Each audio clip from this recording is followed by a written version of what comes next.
let us explore the secret of Vajrayana. To do so, we're going to take a look at the opening passage of the vast expanse of the diamond-like mind, composed by Prahe Vajra, translated from the Tibetan by Namkai Norbu, translated from the Italian by Adriano Clemente, adapted and amplified by yours truly.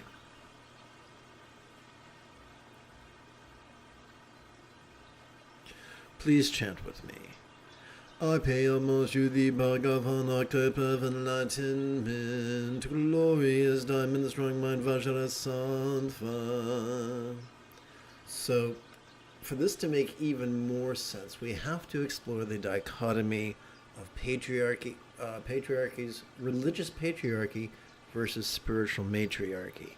And then it'll come into crystal focus. So, let's see. I want to click button 9.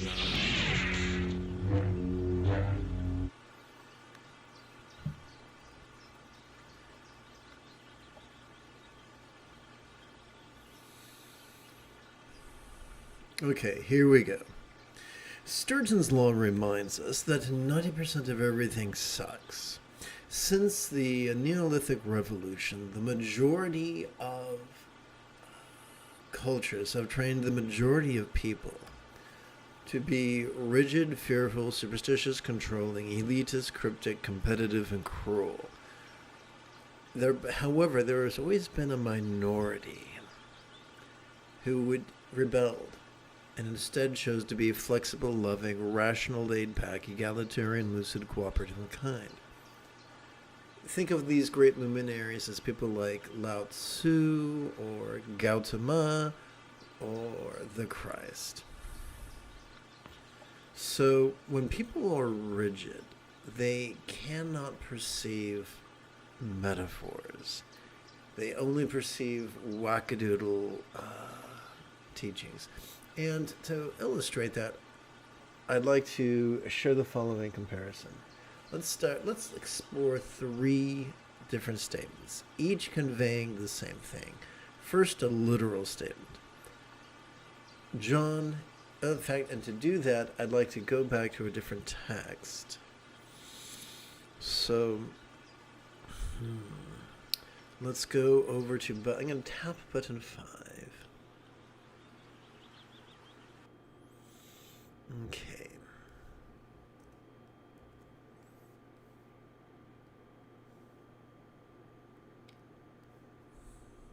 So let's start with literal.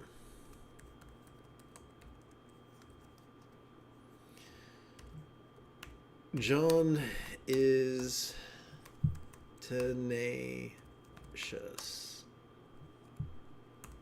So that makes perfect sense. Now let's look at a simile.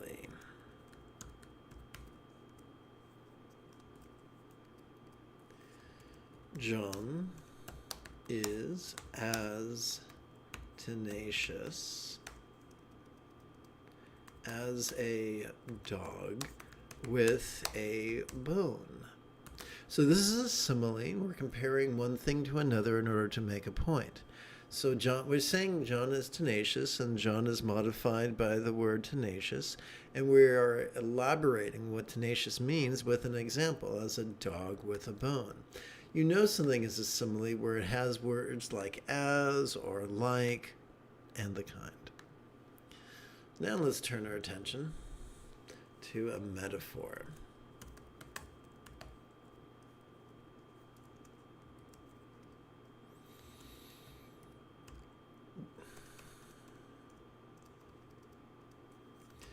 John is a dog with a bone.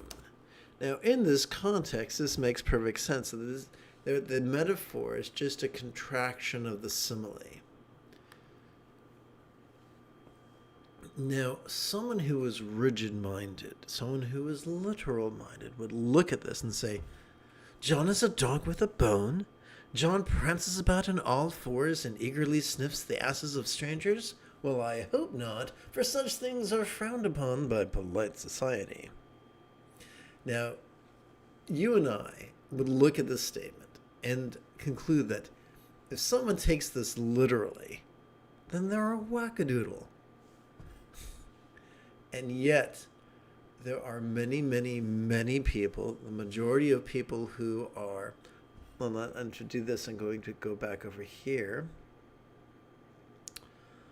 So let's go back over to button 9.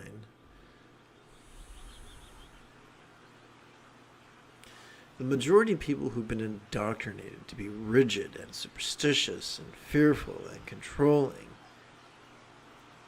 have been taught that being literal-minded is a virtue.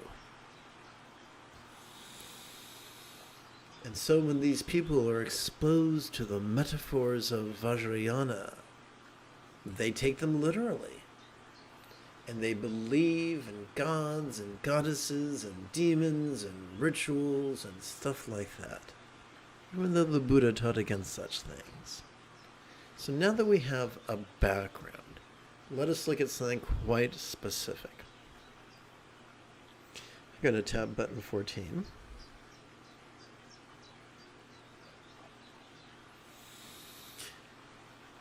I pay homage to the Bhagavan archetype of enlightenment, glorious diamond, strong mind, Vajrasattva. So there are some people who would say, yes, Vajrasattva is a god. Vajrasattva is a Buddha made of translucent, bliss-inducing light in a paradise with a rainbow shooting out of his every pore, and he's just so awesome. And all that does is make simpering children of us. Consider, if you will, a cow. If everything goes well, a cow gives birth to a calf. And the calf stays close to mom for 2 reasons. Number 1, mom has horns to protect the calf from predators. Number 2, mother has udders with which to feed the calf. And so the calf stays by mother's side. And the probability of a calf's survival is directly proportional to the devotion it feels towards their mother. Makes perfect sense. We see this universally throughout the mammalian kingdom. When that same calf becomes a juvenile and then an adolescent, something magical happens metaphorically.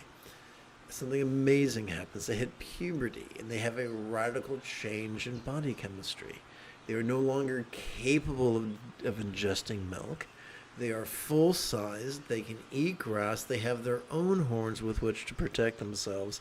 And instead of being fixated on their primary caregiver vertically, they're now horizontally aware of the members of the herd so that they might protect the herd and socialize with the herd, help make sure the herd's needs are met, and even procure a mate. So we recognize in humans that if a human fails to go through puberty, it's going to cause physical and psychosocial trauma. And yet, many religious folk have been taught, have been conditioned to believe that they must forever be a child and must forever rely blindly upon their spiritual parent in the sky.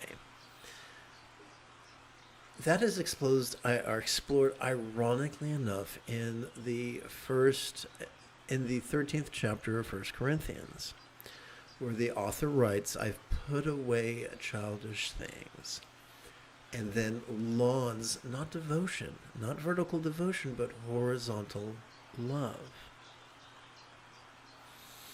So, if we are to be spiritual grown-ups, we must put aside superstition and childishness and cultivate a mature attitude that does many things, including recognizes that not all statements are literal.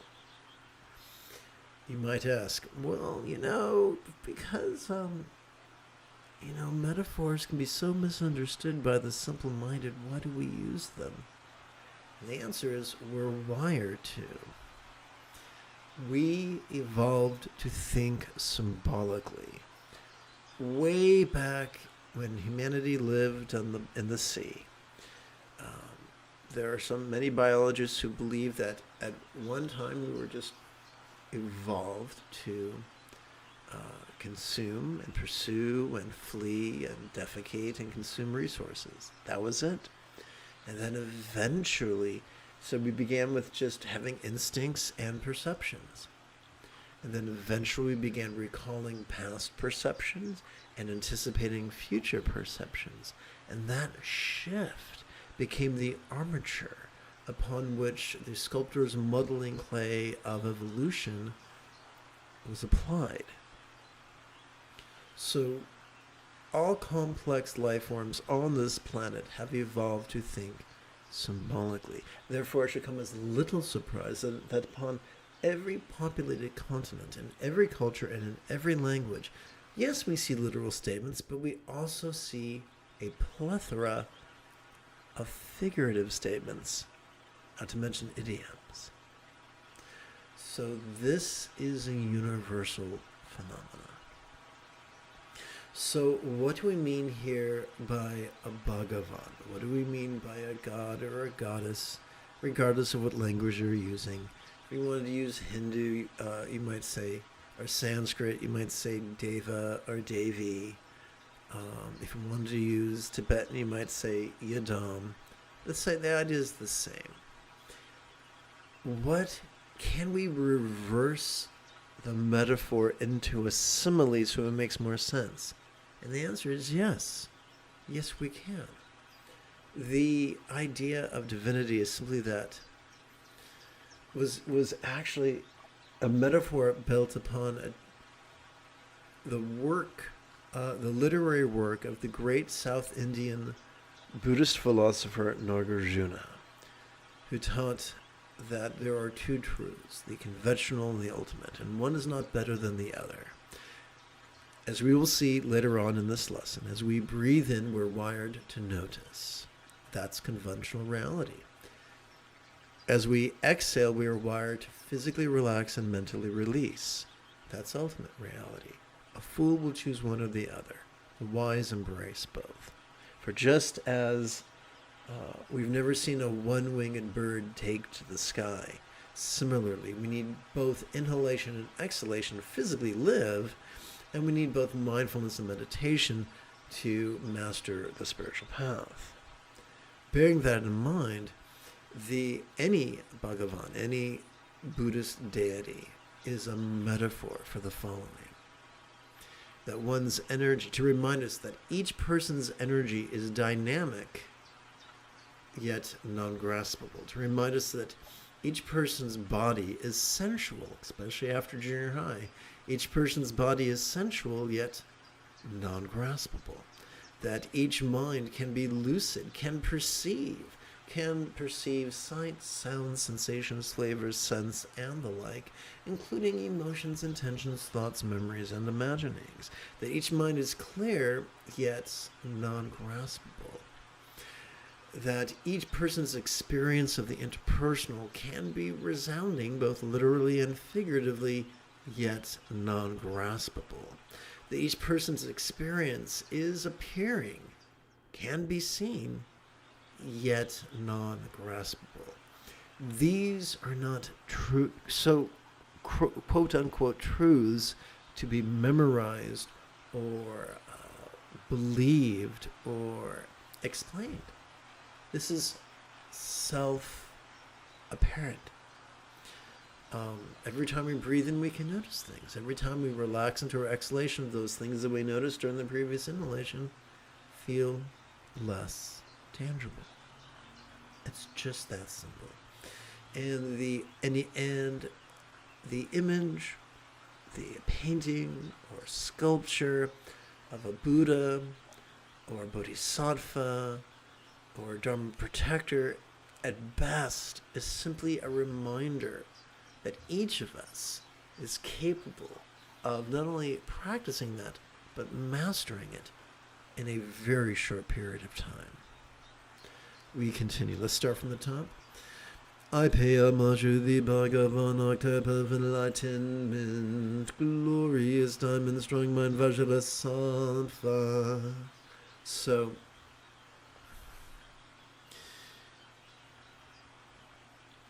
by mastering, no less practicing the Buddha's path, our mind becomes strong, skilled at noticing, vulnerably, passively, viscerally, randomly and fleetingly, and skilled in letting go.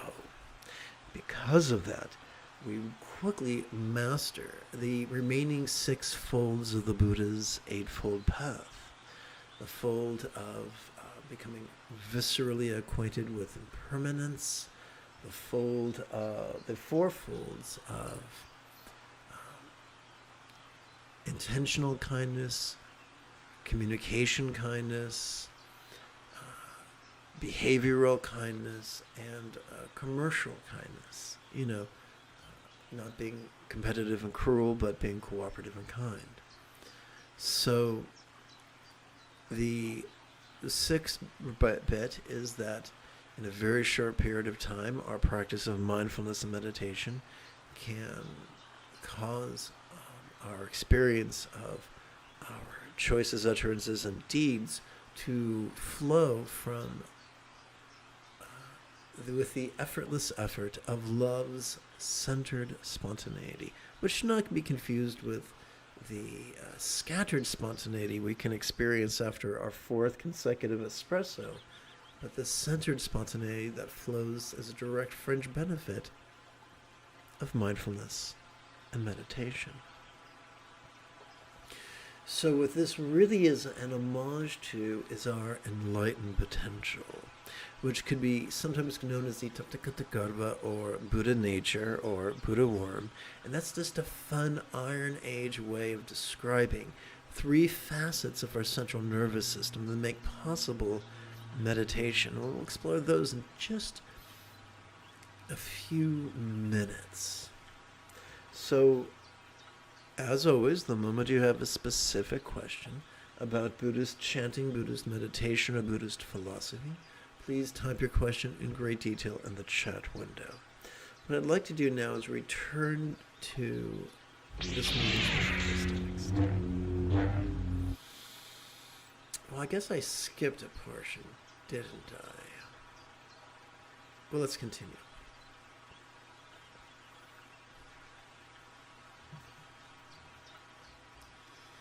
Please chant with me.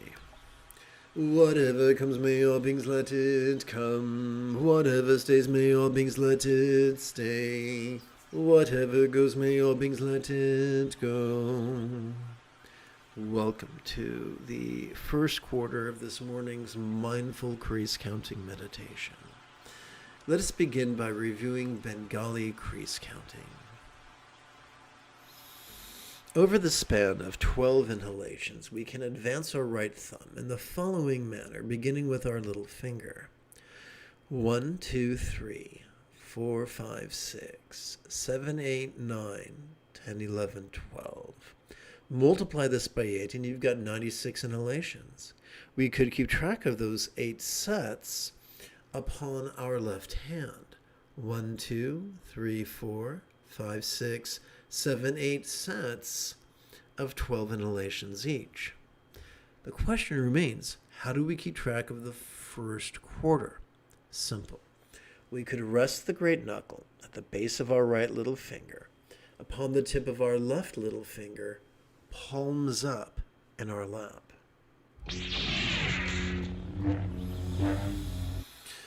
Doing so could gently invite our real or imagined subtle energies to coalesce in the bladder region of our lower abdomen.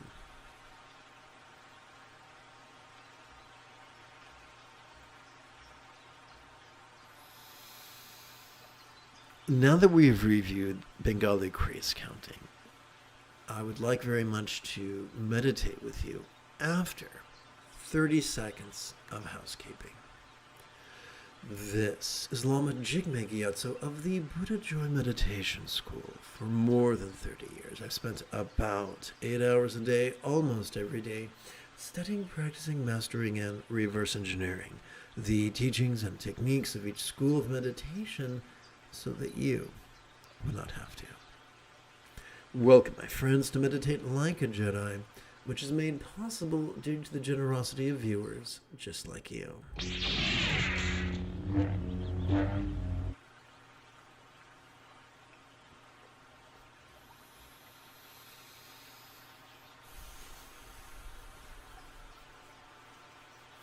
So let's discuss the first third of our Buddha nature. Every time we inhale, whether we know it or not, we are wired to automatically access the sympathetic nervous system ensconced within the middle third of our spinal cord. This bad boy has evolved to help us to notice in a very special way, to help us notice vulnerably, passively, viscerally, randomly, and fleetingly, which I'm sure you can tell is the opposite of being rigid. But what is it that we have evolved to notice? We've evolved to notice mind's antics of perception. You know, sights, sounds, sensations, flavors, scents, and the like, including emotions, intentions, thoughts, memories, and imaginings. So let's find a hook upon which to hang this hat, because it's a mess. Every time we silently and mentally recite the demonstrative pronoun this, during our inhalation, we're able to interrupt the habit of our cerebral cortex to compete with our sympathetic nervous system and instead cooperate with it. So what's the first third of our Buddha nature? Our sympathetic nervous system, which makes possible mindfulness. Now we're going to, that's enough detail, now we're going to make it more concise. Every time we silently and mentally recite the one-syllable verb ease during our exhalation, we relax and release to the degree that helps. Let's try this again. Every time we silently and mentally recite the one-syllable verb ease, during our exhalation, we relax into mind's non-graspable nature. Doing so is known as meditation. So together as a team, let's spend the next several minutes practicing.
Together, let's chant the next passage from the vast expanse.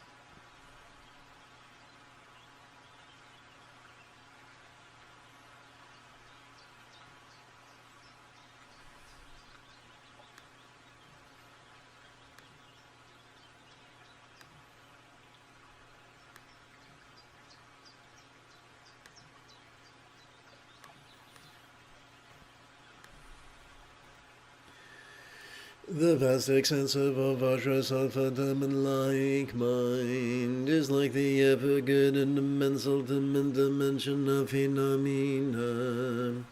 Being pure, the complete path that liberates all, does not arise or cease, does not think of anything.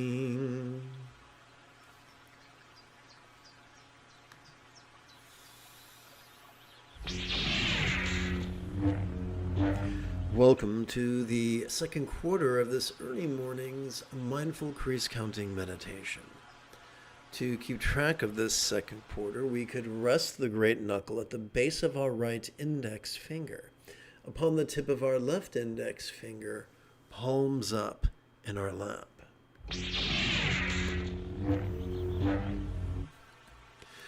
Doing so could gently invite our real or imagined subtle energies to coalesce at the crown area of our head. So we've already discussed how the sympathetic nervous system is the first third of our Buddha nature.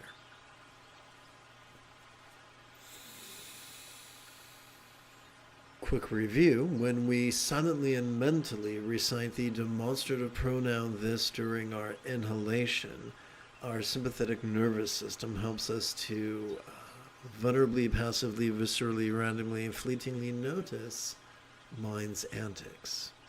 This is known as mindfulness. Now let's explore the neuroscience of meditation.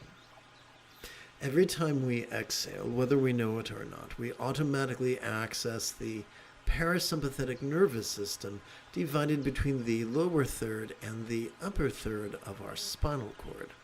This parasympathetic nervous system has evolved to support both the physical relaxation as well as the mental release of what we noticed during our previous inhalation, causing that which we noticed to fleetingly feel as non-graspable as a vast, empty void.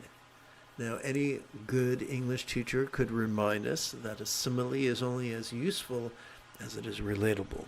So we have to ask the question, what is a real-world example of a non-graspable, vast, empty void? How about the illusion of the infinite azure sky on a bright and beautiful cloudless morn, which, although could be tantalizing to the eye, is non-graspable to the hand. So simply by playing with mindfulness and meditation, we are able to spontaneously experience the deep familiarization with the figurative emptiness that supports our mental release, which is commonly known as the first fold of the Buddha's Eightfold Path. So now that we know that the first third of the Buddha nature is the sympathetic nervous system that makes possible mindfulness, now we know that the second third of our Buddha nature is the parasympathetic nervous system that makes possible meditation. So together as a team, let us practice right now. And remember, the moment you have a specific question about Buddhist chanting, Buddhist philosophy, or Buddhist meditation, please type your question in great detail in the chat window.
Please chant with me. Being love and thus thoroughly accomplished, it is no strive to practice great compassion. Being great, the profound qualities of greatness need not be praised.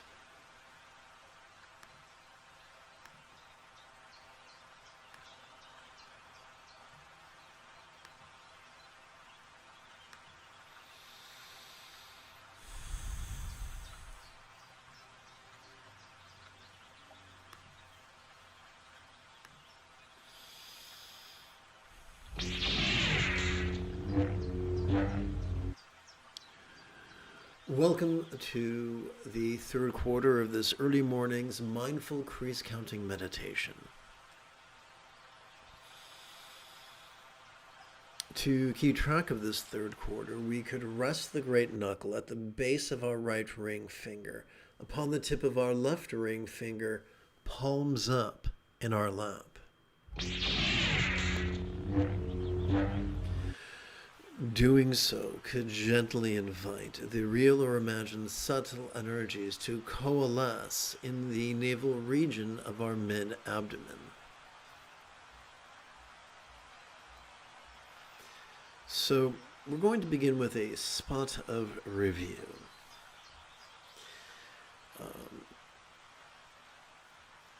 The first third of our Buddha nature is the sympathetic nervous system that makes possible mindfulness.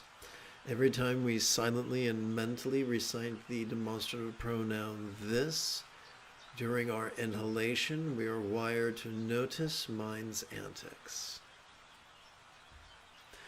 Now, the second third of our Buddha nature is comprised of our parasympathetic nervous system, which makes possible meditation. Every time we silently and mentally recite the one-syllable verb ease during our exhalation, we physically relax and mentally release mind's whatever we noticed during our previous inhalation, as if it was fleetingly less tantalizing, less permanent, and less defining.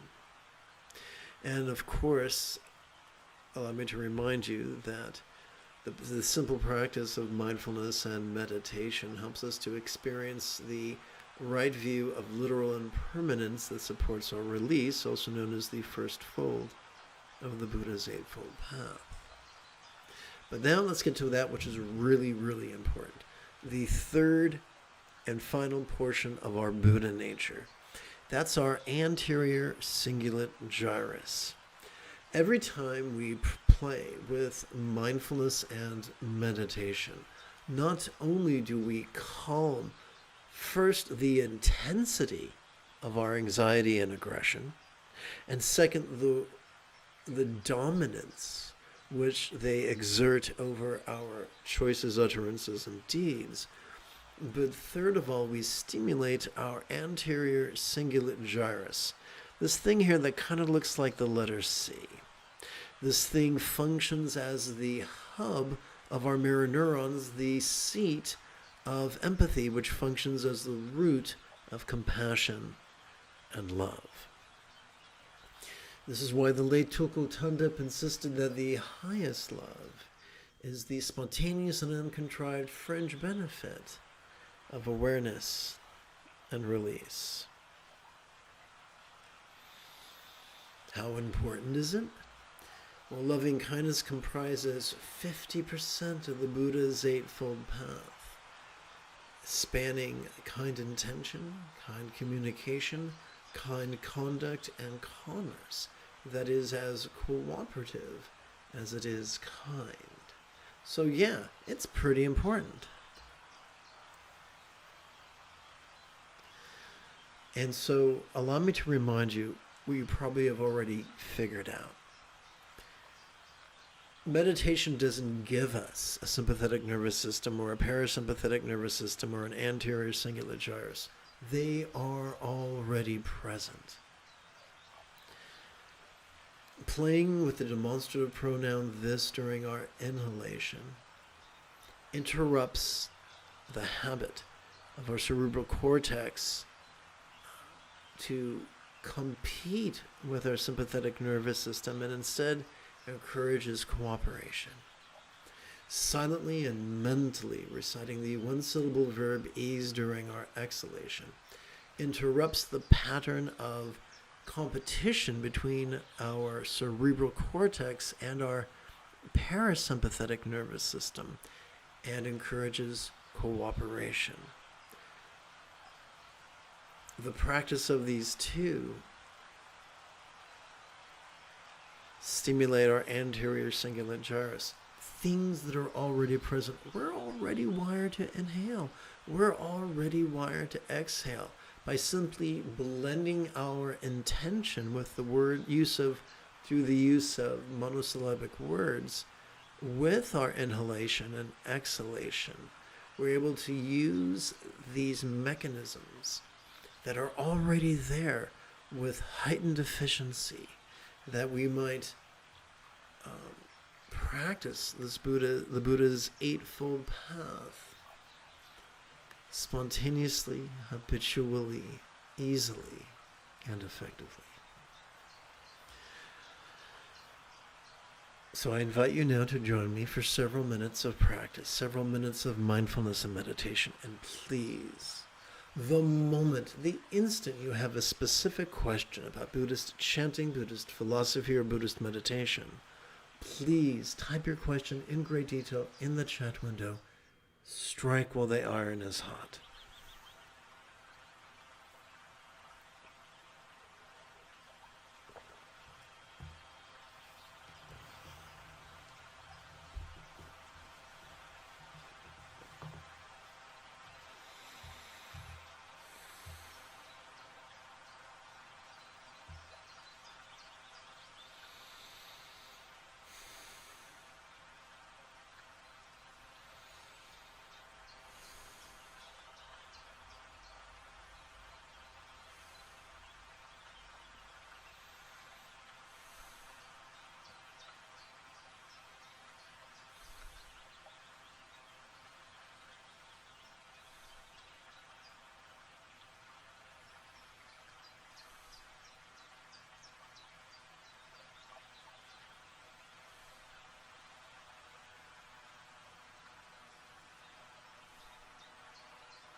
Let us chant together as a team the third verse of the vast expanse of the diamond-like mind. Phenomena do not undermine the authentic condition of our Buddha nature, which is liberation because it self-liberates effortlessly without action. Since self-originated wisdom is beyond contrived searching, in liberating itself it also shows the path of liberation.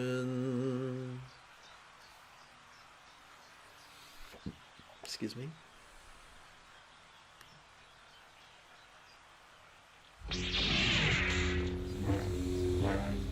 Welcome to the fourth and final quarter of this early morning's mindful crease counting meditation.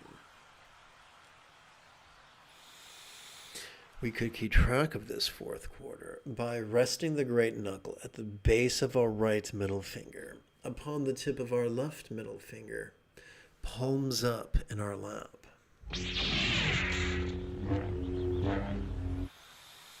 Whoops. Doing so could gently invite our real or imagined subtle energies to coalesce in the heart region of our chest.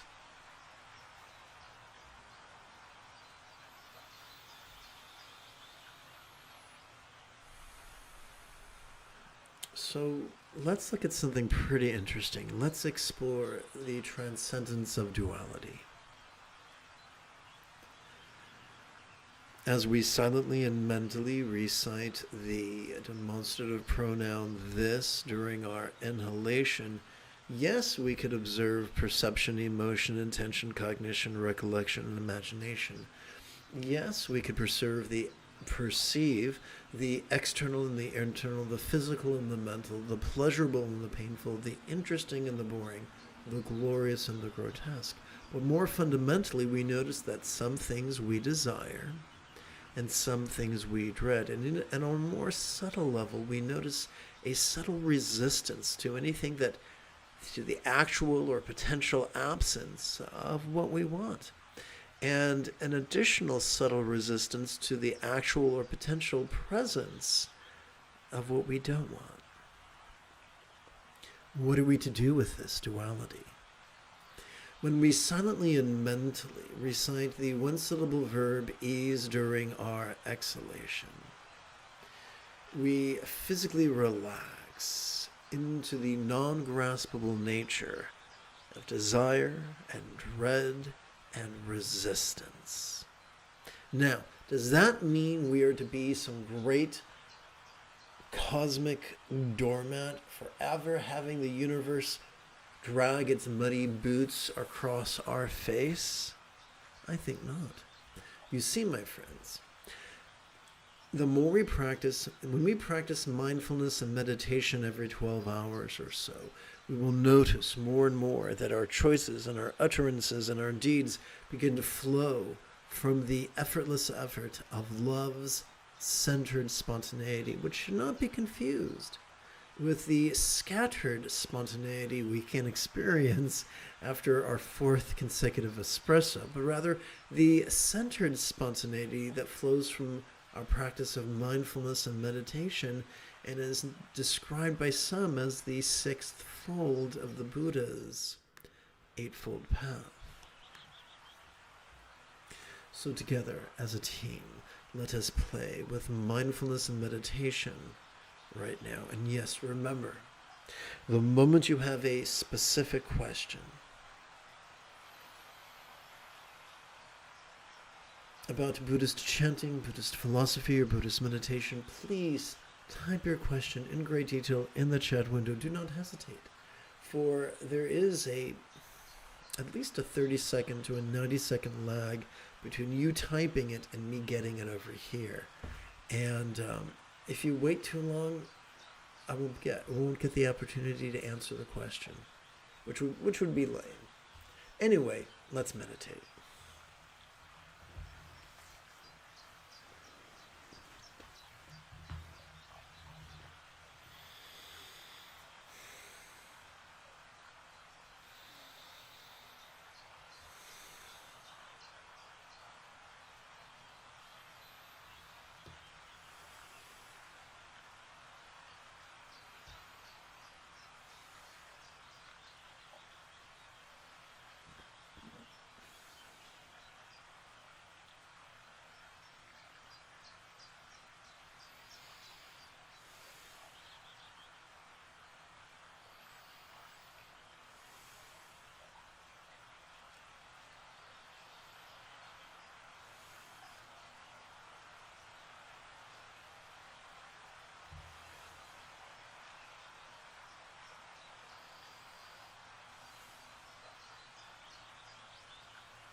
You have taken your first step into a much larger world.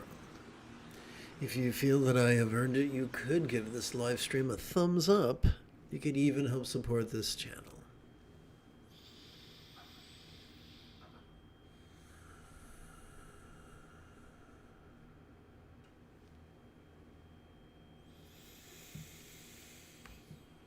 In approximately 10 3/4 hours, I would very much like to return to lead today's evening meditation class and group practice. And if you are as geeky as me, may the Force be with you always.